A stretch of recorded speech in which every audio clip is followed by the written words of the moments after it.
Hi hello అండి, అందరికీ నమస్కారం అండి. ఫ్రెండ్స్, మన వీడియోలోనే టాపిక్ వచ్చేసి ఎస్బీఐ ఖాతాదారులకు సంబంధించిన మరొక ముఖ్యమైన అప్డేట్ అయితే రావడం జరిగిందండి.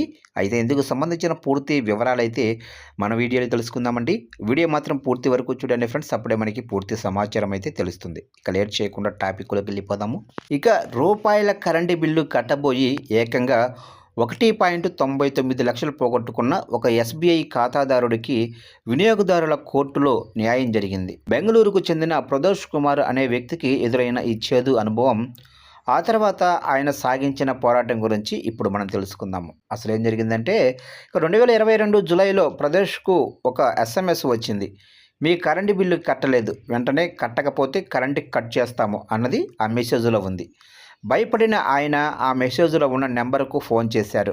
అవతలి వ్యక్తి చెప్పినట్లుగా ఒక యాప్ను డౌన్లోడ్ చేసుకొని కేవలం ₹20 బిల్లు కట్టడానికి ప్రయత్నించారు. అయితే వెంటనే ఆయన ఖాతా నుంచి మొదట ₹25,000, ఆ తర్వాత 1.99 అంటే 1,99,000 కట్ అయ్యాయి. ఇక ఆశ్చర్యకరమైన విషయం ఏమిటంటే, ఆయనకు ఎలాంటి ఓటీపీ కూడా రాలేదు. ఇక డబ్బులు పోయిన వెంటనే ప్రదోష్ సైబర్ క్రైమ్ పోలీసులకు ఫిర్యాదు చేశారు. అలాగే అదే రోజు ఎస్బీఐ హెల్ప్ లైన్ ఈమెయిల్ ద్వారా బ్యాంకుకు సమాచారం అయితే అందించారు. బ్యాంకు స్పందించి మొదట కట్ అయిన ₹25,000 తిరిగి ఇచ్చేసింది. కానీ పెద్ద మొత్తమైన 1.99 లక్షలు ఇచ్చేందుకు నిరాకరించింది. ఖాతాదారుడి తప్పిదం వల్లే డబ్బులు పోయాయని వాదించింది. ఇక ఈ కేసు జాతీయ వినియోగదారుల కమిషన్ అంటే ఎన్సిడిఆర్సి వద్దకు చేరింది. విచారణ జరిపిన కోర్టు బ్యాంకు వాదనను తోసిపుచ్చింది. మోసం జరిగిన వెంటనే అంటే 3 రోజుల లోపు బ్యాంకుకు సమాచారం ఇస్తే ఆ నష్టానికి ఖాతాదారుడు బాధ్యుడు కాదని ఆర్బీఐ నిబంధనలు చెబుతున్నాయని కోర్టు గుర్తు చేసింది. కేవలం ఒక యాప్ డౌన్లోడ్ చేసినంత మాత్రాన అది ఖాతాదారుడి నిర్లక్ష్యం కాదని స్పష్టం చేసింది.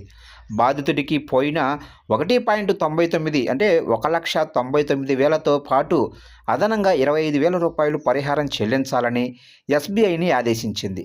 ఇక 4 వారాల్లోపు ఈ డబ్బులు చెల్లించకపోతే 8% వడ్డీ కూడా కట్టాలని కోర్టు స్పష్టం చేసింది.